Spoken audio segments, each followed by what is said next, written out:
বিসমিল্লাহির রহমানির রহিম। সুপ্রিয় শিক্ষার্থীবৃন্দ, পাল্লা মাহবুব আদর্শ উচ্চ বিদ্যালয় অনলাইন এডুকেয়ার থেকে তোমাদের সকল শিক্ষার্থীকে জানাচ্ছি স্বাগতম। প্রিয় শিক্ষার্থীবৃন্দ, সরকার কর্তৃক নির্ধারিত 30 দিনের যে সিলেবাস প্রদান করা হয়েছে, সেই সিলেবাসের ধারাবাহিকতায় আজ নবম দশম শ্রেণীর বিজ্ঞান বিষয়ের 10ম অধ্যায়ে আমরা এসব বলকে জানি এই অধ্যায়ের প্রথম কিছু টপিকস নিয়ে তোমাদের সাথে আলোচনা করার জন্য উপস্থিত হয়েছি। আমি মোহাম্মদ আমির হোসেন, প্রধান শিক্ষক, পাল্লা মাহবুব আদর্শ উচ্চ বিদ্যালয়, পাল্লা বাজার, চাটখিল, নোয়াখালী। প্রিয় শিক্ষার্থীবৃন্দ, তোমরা যারা ইতোমধ্যে অনলাইন ক্লাসে যুক্ত হয়েছে তাদেরকে ধন্যবাদ জানাচ্ছি। যারা এখনো যুক্ত হও নাই তাদেরকে যুক্ত হওয়ার জন্য অনুরোধ করছি।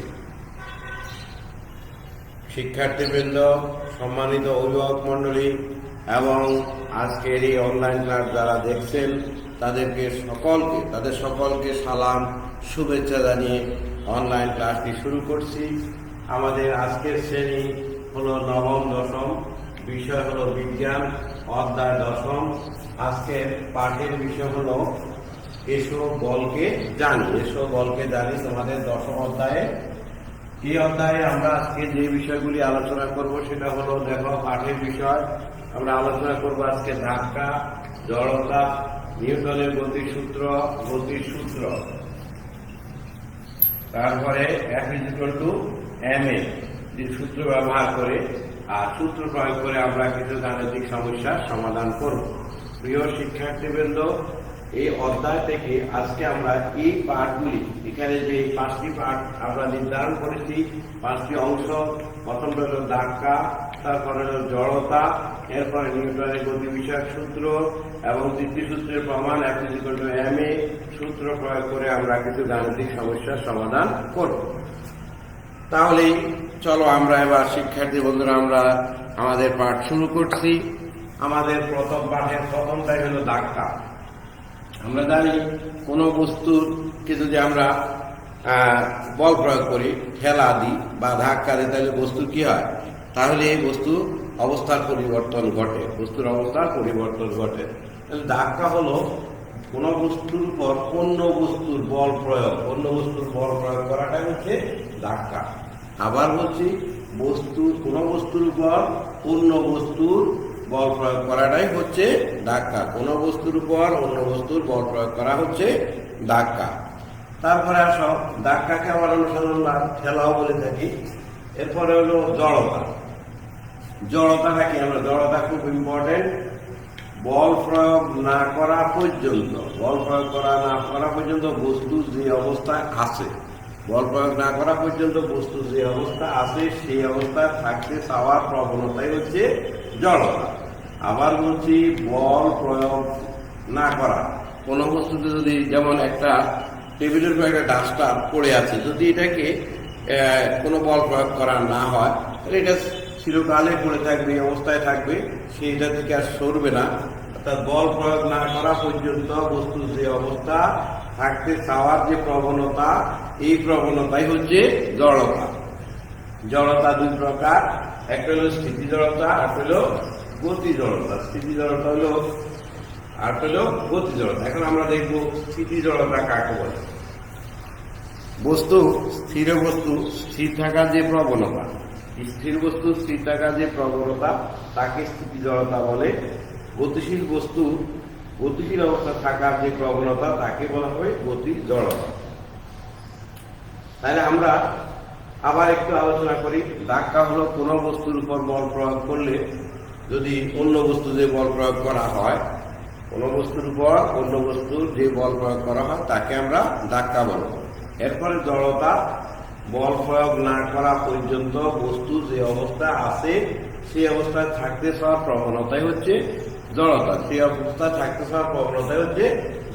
জড়তা 2 প্রকার, একটা হলো স্থিতি জড়তা, আর হলো গতি জড়তা। স্থিতি জড়তা হলো বস্তু স্থির থাকার যে প্রবণতা, তাকে স্থিতি জড়তা বলে। আর গতি জড়তা হলো বস্তু গতিশীল অবস্থা থাকার যে প্রবণতা সেটা হলো গতি জড়তা। এখন আমরা স্থিতি জড়তার একটা উদাহরণ দেব। স্থিতি জড়তা হলো যেমন দেখো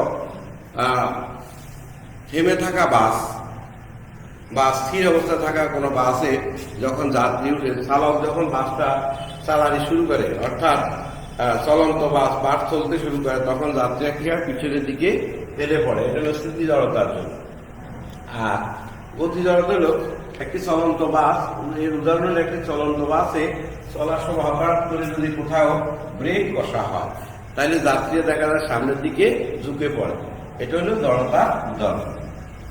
পরবর্তী আলোচনা হল নিউটনের সূত্র। বিখ্যাত বিজ্ঞানী স্যার আইজ্যাক নিউটন বল, ভর, জড়তা এবং গতি মধ্যে সম্পর্ক স্থাপন করে 3টি সূত্র আবিষ্কার করেন। এই 3টি সূত্রকে নিউটনের গতিসূত্র বলা হয়। 3টি সূত্রকে নিউটনের গতিসূত্র বলা হয়। সূত্র 3টি হলো আমরা দেখি। প্রথম সূত্র, বাহ্যিক বল প্রয়োগ না করা করলে স্থির বস্তু স্থির থাকবে, গতিশীল বস্তু সহভাগে চলতে থাকবে।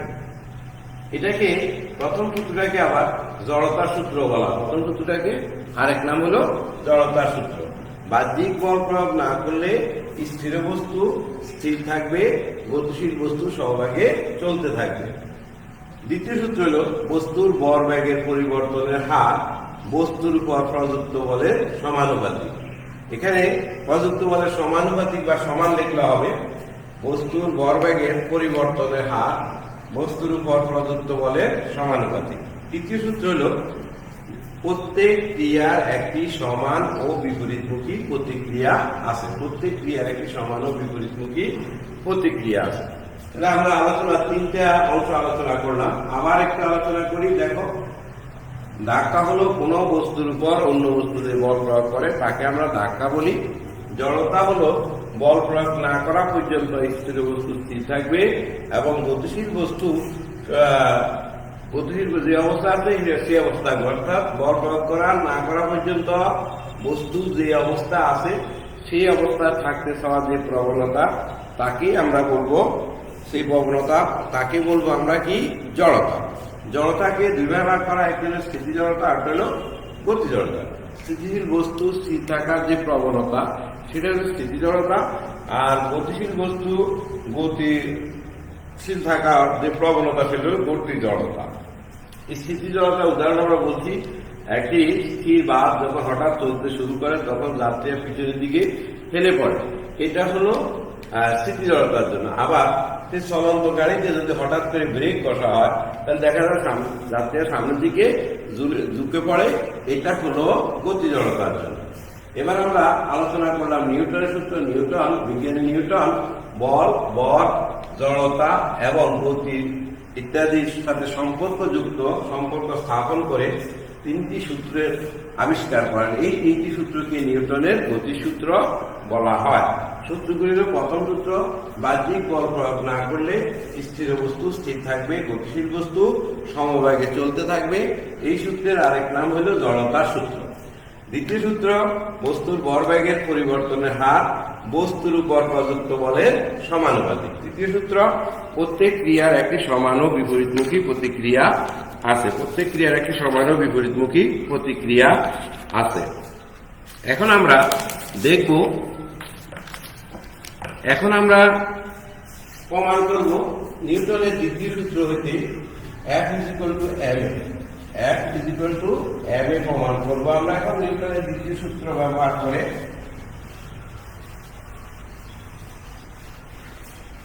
নিউটনের দ্বিতীয় সূত্র আমাদের নিশ্চয়ই মনে আছে। নিউটনের দ্বিতীয় সূত্র মনে আছে। দ্বিতীয় সূত্রটা আমরা কি লিখছি মনে আছে তো, যে বস্তুর ভরবেগের পরিবর্তনের হার বস্তুর উপর প্রযুক্ত বলের সমানুপাতিক। তাহলে F m a প্রমাণ ধরি আমরা, বা মনে করি লিখতে পারো, ধরি m কেজি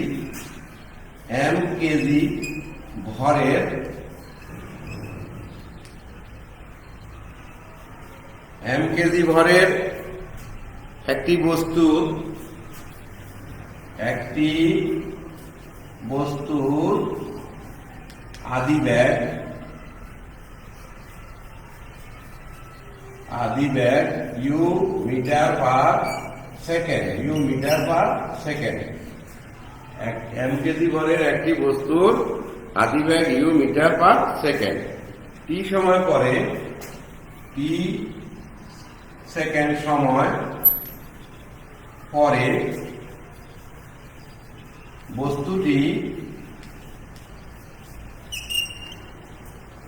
বস্তুটির শেষ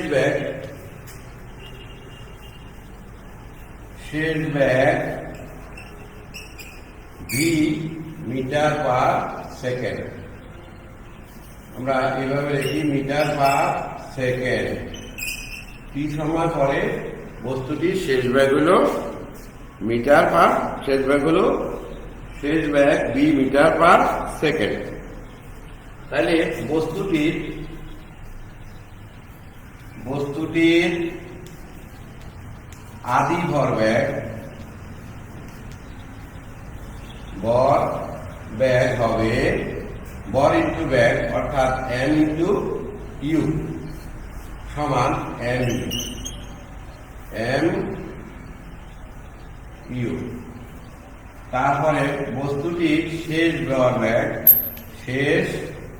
ভর ব্যাগ হবে এম ইন্টু ভি সমান এম বি। শেষ ভর ব্যাগ হবে এম ভর বি। তাহলে ভরবেগের পরিবর্তন, এবার আমরা লিখব বস্তুর ভরবেগের পরিবর্তন। বস্তুর ভর ব্যাগের পরিবর্তন সমান M v minus m u. কি সমান? তাহলে ভরবেগের পরিবর্তনের হার m v minus m u. তাহলে ভরবেগের পরিবর্তনের হার, বস্তুর ভরবেগের পরিবর্তনের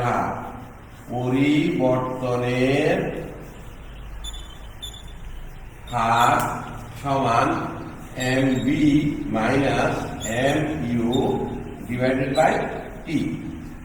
উপরেরটার একক হল কেজি মিটার পার সেকেন্ড, নিচেরটা হলো সেকেন্ড। তাহলে উপর থেকে যদি আমরা এম কমন নিই তাহলে হলো v minus u divided by t. এটা হবে kg metre per second square, kg metre per second square. তাহলে এবার আমরা দেখব ত্বরণ হলো সময়ের সাথে অসমবেগের পরিবর্তনের হারকে ত্বরণ বলে। অর্থাৎ বস্তুর, আমরা যদি ত্বরণ আরো অন্যভাবে বলি, ত্বরণ হলো ব্যাগের পরিবর্তনের হারকে, বস্তুর ব্যাগের পরিবর্তনের হারকে ত্বরণ বলে। তাহলে ত্বরণ বস্তুর ব্যাগের পরিবর্তন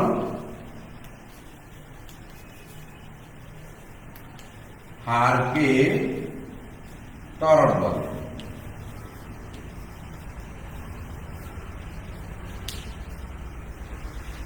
তাহলে ত্বরণ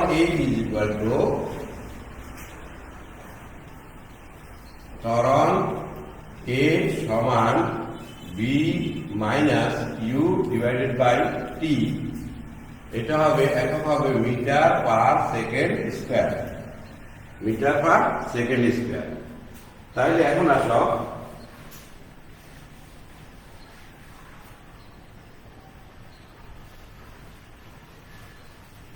আমরা এখানে, ওখানে আমরা লিখলাম, দেখো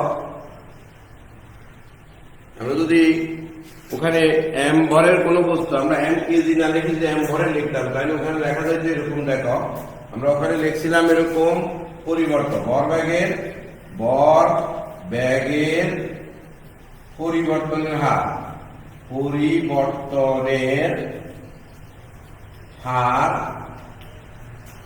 M v minus m u divided by t. একক হবে মিটার পার সেকেন্ড স্কোয়ার। তাহলে এখানে m কমন গেলে b minus u divide by t metre per second square. মানে এখানে দেখো এখন আমরা এইটাকে এই অংশের মান বার করব। তাইলে m ইন্টু এ সমান m এ মিটার পার সেকেন্ড স্কোয়ার। শিক্ষার্থীবৃন্দ, আমরা প্রথমে যে m কেজি ভর লিখছি, m কেজি না লিখে m ভরের লিখলে তাহলে তোমার জন্য আর সমস্যা হবে না। তাহলে m কেজি না লিখে m ভরের লেখো, তাই সহজ হবে। কেজি নিয়ে তোমরা লেখাটা করবে, এই জন্য এটা আর দরকার নাই। তাহলে এখানে এখন আসো আমরা নিউটনের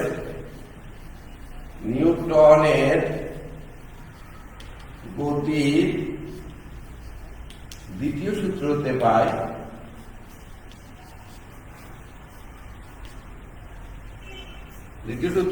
প্রযুক্ত বল, ভরবেগের পরিবর্তন আর প্রযুক্ত বল। এখানে যদি প্রযুক্ত বল যদি প্রযুক্ত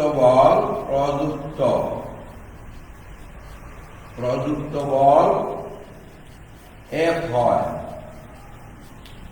তাহলে নিউটনের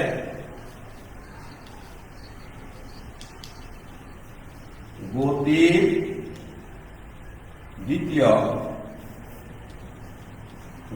দ্বিতীয় সূত্রতে পাই সূত্রানুযায়ী। নিউটনের গতির দ্বিতীয় সূত্র অনুযায়ী আমরা এখানে লিখব, দেখো F সমানুপাতিক m a। বলা হচ্ছে বস্তুর ভরবেগের পরিবর্তনের হার বস্তুর পর প্রযুক্ত বলের সমানুপাতিক। আবার এটাকে কোনো বইতে বা কোথাও দেখবা প্রযুক্ত বল F = ma এইভাবে লেখা আছে। সমানুপাতিকটা বলে সমান, অর্থাৎ একবারে কাছাকাছি, এই জন্য এটাকে সমান ধরা হয়। আমরা এখানে তাহলে দেখবো, এখন দেখো এখান থেকে যদি আমরা সমানুপাতিক চিহ্ন দেয় F = k m a, এখানে k সমানুপাতিক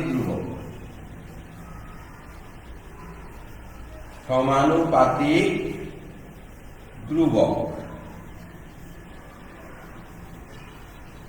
এখন আমরা একক বলের সংজ্ঞা দিব। একক বলের সংজ্ঞা দিয়ে আমরা কে এর মান বাইর করব।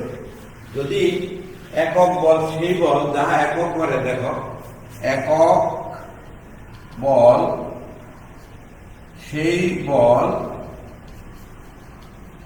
যাহা একক ভরের কোন বস্তুর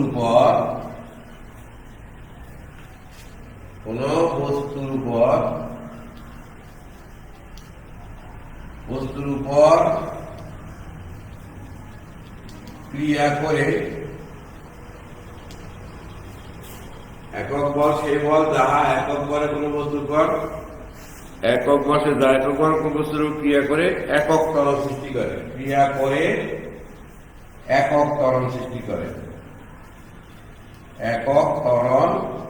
করে।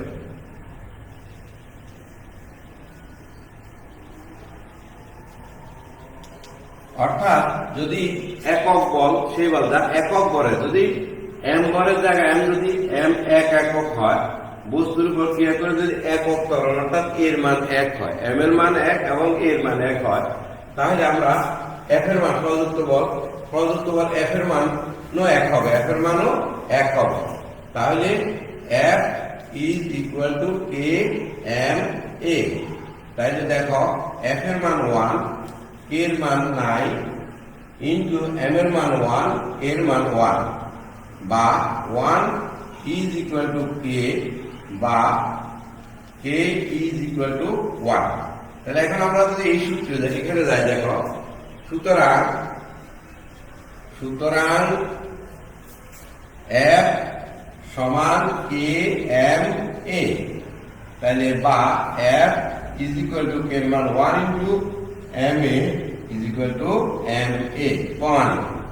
প্রিয় শিক্ষার্থীবৃন্দ, এখানে পরের অংশ তোমরা যদি না লিখতে পারো তাহলে অসুবিধা হবে না। তোমরা যদি ওখানে যে ভরবেগের পরিবর্তন আর প্রযুক্ত বলের সমান লিখলেই তখন লিখতে হবে F = ma। এখন আমরা এই নিউটনের গতির সূত্র ব্যবহার করে একটি গাণিতিক সমস্যার সমাধান করব। শিক্ষার্থীবৃন্দ, তোমরা একটু লক্ষ্য করো, দেখো গাণিতিক সম্পর্কে একটি বস্তুর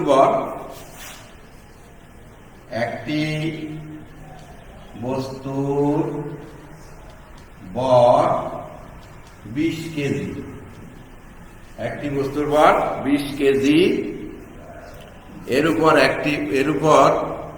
বল প্রযুক্ত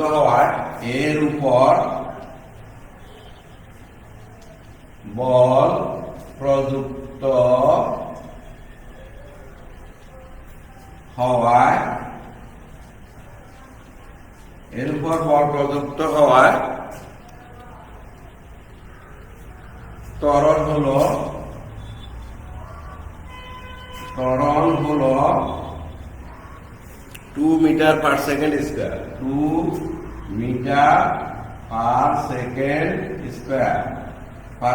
স্কয়ার।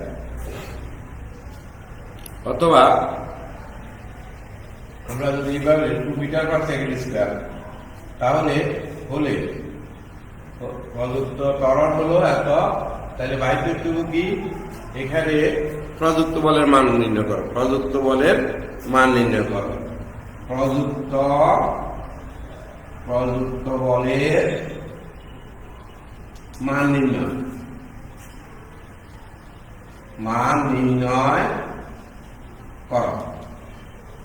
এখন আসো, প্রথমে আমরা লিখবো, আমরা জানি কোথা থেকে, নিউটনের দ্বিতীয় সূত্র থেকে F = ma। এর পাশে লিখবো এখানে কি কি দেওয়া আছে দেখো। এখানে বস্তুর ভর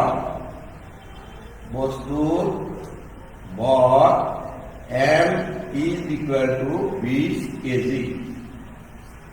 তারপরে ত্বরণ A = 2 metre per second square. তাহলে মিটার পার সেকেন্ড স্কয়ার। তাহলে এখন আসো, প্রযুক্ত বল আমাকে বের করতে হবে। প্রযুক্ত বল F কত? F = 1। তাহলে আমি এখানে চলে আসি, বা আমি সাইড চেঞ্জ করে লিখি ma = F, বা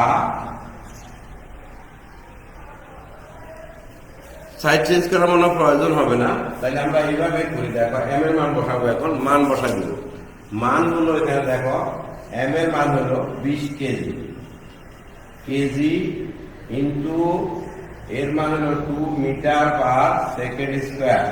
তাইলে হলো 40 KG metre per second square. Metre per second square হলো মিটার পার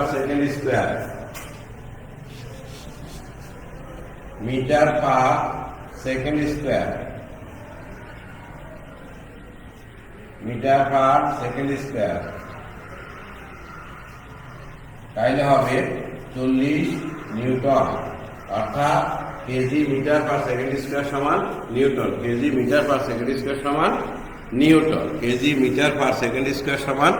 নিউটন। প্রিয় শিক্ষার্থীবৃন্দ, এই নিয়মে এখন তোমরা বাড়িতে বসে এই নিয়মের অঙ্ক করবে। যেমন এই নিয়মের আরো অনেকগুলি অঙ্ক, অর্থাৎ এখান থেকে এই গাণিতিক সমস্যা থেকে এরকম সমস্যা পরীক্ষা আসবে। কোন সমস্যাতে F এর মান বের করতে বলা হবে, প্রযুক্ত বলের মান। কোন সমস্যাতে তোমার ত্বরণের মান নির্ণয় করতে বলা হবে। এই সূত্র প্রয়োগ করে তোমরা কি করতে পারবে, গাণিতিক সমস্যার সমাধান করতে পারবে। প্রিয় শিক্ষার্থীবৃন্দ, আমরা আমাদের পাঠ শেষ করার পূর্বে আবার রিক্যাপ করছি। দেখো, রিক্যাপ হলো আমাদের আজকের পাঠের বিষয় ছিল ধাক্কা, অর্থাৎ কোনো বস্তুর উপর যদি বল প্রয়োগ করা হলেই সেটাকে আমরা ধাক্কা বলবো বা ঠেলা বলবো।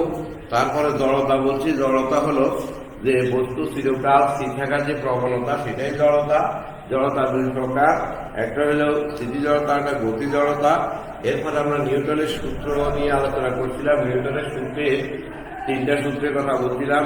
প্রথম সূত্র হলো বাহ্যিক কোনো বল প্রয়োগ না করলে স্থির বস্তু স্থির থাকবে, গতিশীল বস্তু সুষমভাবে চলতে থাকবে। এরপরে আমরা দ্বিতীয় সূত্র হলো বস্তুর ভরবেগের পরিবর্তন বস্তুর পর প্রদত্ত বলের সমানুপাতিক। তারপরে তৃতীয় সূত্র প্রত্যেক ক্রিয়ার একটি সমান ও বিপরীতমুখী প্রতিক্রিয়া আছে। নিউটনের গতির দ্বিতীয় সূত্র প্রমাণ F=m এ প্রমাণ করতে গিয়ে আমরা প্রথমে লিখছি m কেজি। m কেজি হবে না, m ভরের একটি বস্তু। m কেজি হবে না, m ভরের একটি বস্তুর আদি ব্যাগ u মিটার পার সেকেন্ড, শেষ ব্যাগ হলো t সময় পর বস্তুটি b ব্যাগ b মিটার পার সেকেন্ড হলে তারপরে আমরা নিয়মতান্ত্রিক এখানে প্রমাণ করছি। আবার ত্বরণ জানছি আমরা, ব্যাগের পরিবর্তনকে ত্বরণ বলে। ত্বরণ শেষ ব্যাগ বিয়োগ আদি ব্যাগ ডিভাইডেড বাই সময় t। এখান থেকে আমরা F=m এ প্রমাণ করছি। সর্বশেষ আমরা F=m এ নিউটনের গতির দ্বিতীয় সূত্র ব্যবহার করে একটি গাণিতিক সমস্যার সমাধান করেছি এবং এই ধারাবাহিকতা পরবর্তী ক্লাসে আমরা এই অধ্যায়ের বাকি অংশগুলি, বাকি পাঠ তোমাদেরকে পড়াবো বা তোমাদের নিয়ে আবার উপস্থিত হব। ধন্যবাদ সকল শিক্ষার্থীকে আজকের এই পাঠে অংশগ্রহণ করার জন্য। আল্লাহ হাফেজ।